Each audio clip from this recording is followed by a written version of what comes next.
আসসালামু আলাইকুম এভরিওয়ান, কেমন আছেন আপনারা সবাই? আশা করি ভালো আছেন। তো আজকে চলে আসলাম আরেকটা রেসিপি ব্লগ নিয়ে। তো দেখতেই পাচ্ছেন এখানে শুকনো মরিচ ভেজে নেওয়া হচ্ছে। আজকে আপনাদের সাথে কয়েক প্রকারের ভর্তা রেসিপি শেয়ার করব। তো এখানে দেখতেই পাচ্ছেন কালো জিরা বা কালি জিরা যাই বলেন আপনারা, এটাকে সুন্দর করে ভেজে নেওয়া হচ্ছে। আর এটা কিন্তু বেশিক্ষণ ভাজা যাবে না, তাহলে এটা বেশি তেতো লাগবে। তাই হালকা আঁচে সুন্দর করে ভেজে নেওয়া হলো। এবার ভাজতেছি হচ্ছে বাদাম।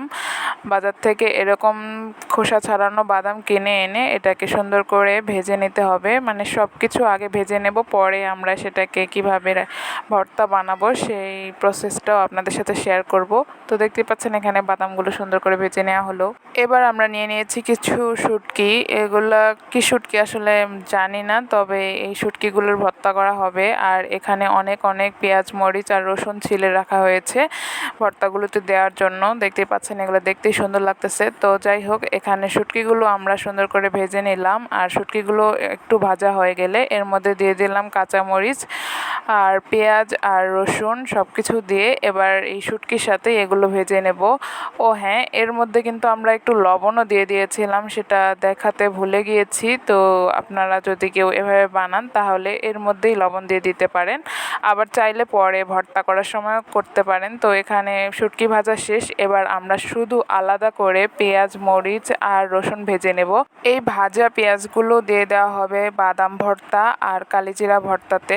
তো এগুলো ভাজা হয়ে গেলে এবার বাটাবাটির পালা। আমরা কালিজিরা ভর্তাটা আগে করে নেব, তাই কালিজিরাকে সুন্দর করে এখানে পাটার মধ্যে বেটে নেওয়া হচ্ছে, দেখতেই পাচ্ছেন। আর বাটা শেষ হলে একটা আলাদা বাটিতে তুলে নিয়ে এর মধ্যে আমরা দিয়ে দিব ভেজে রাখা পেঁয়াজ, মরিচগুলো আর কিছু শুকনো মরিচ। তো যাই হোক, সব কিছু দিয়ে বাটা হয়ে গেলে আমাদের কালিজিরা ভর্তা রেডি। এবার আমরা শুটকি ভর্তা করব। আর শুটকি ভর্তাতে আলাদা করে কোনো পেঁয়াজ, মরিচ দিতে হবে না, কারণ শুটকির সাথে আমরা পেঁয়াজ, মরিচ ভেজে নিয়েছিলাম। ওগুলো দিয়ে একটু লবণ দিয়ে শুধু বেটে নিলেই আমাদের শুটকি ভর্তা একদম রেডি হয়ে যাবে। তো দেখতেই পাচ্ছেন শুটকি ভর্তাও হয়ে গেল। এবার আমরা বাদাম ভর্তা করব।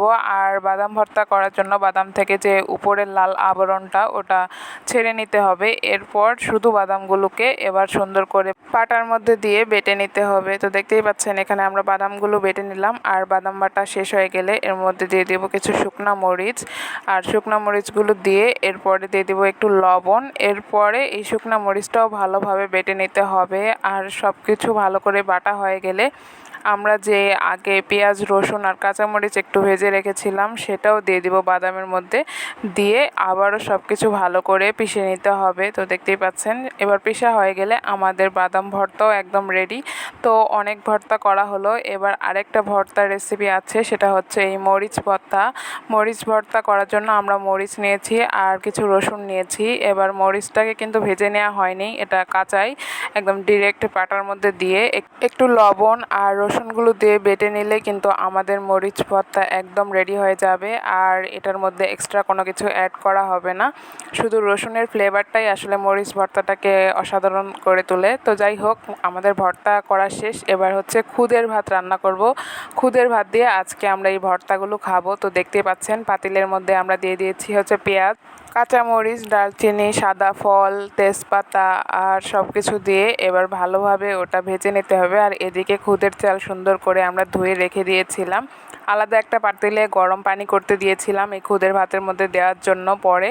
তো যাই হোক, এখানে পেঁয়াজটা ভালোভাবে ভাজা হয়ে গেলে এর মধ্যে সেই খুদের চালটা দিয়ে দেওয়া হলো। তো দেখতেই পাচ্ছেন এখানে পানি ছেঁকে কিন্তু ভালোভাবে দিতে হবে, যাতে চালের মধ্যে পানি না থাকে। আর চালগুলো দিয়ে দেওয়ার পরে এর মধ্যে একটু লবণ দিয়ে দেওয়া হয়েছিল। এরপরে এটাকে ভালোভাবে ভেজে নিয়ে এর মধ্যে দিয়ে দেওয়া হলো ফুটানো গরম পানি।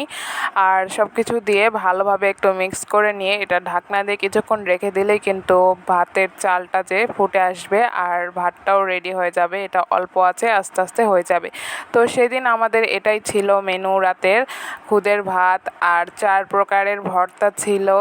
আর সবগুলো ভর্তায় অনেক মজা হয়েছিল, খুদের ভাতের সাথে খুব ভালো লাগছিল। তো যাই হোক, এই ছিল আজকের ব্লগ। কেমন লাগলো অবশ্যই জানাবেন। ভালো লাগলে লাইক, কমেন্ট, শেয়ার, ফলো করে পাশে থাকবেন। আল্লাহ হাফেজ গাইস।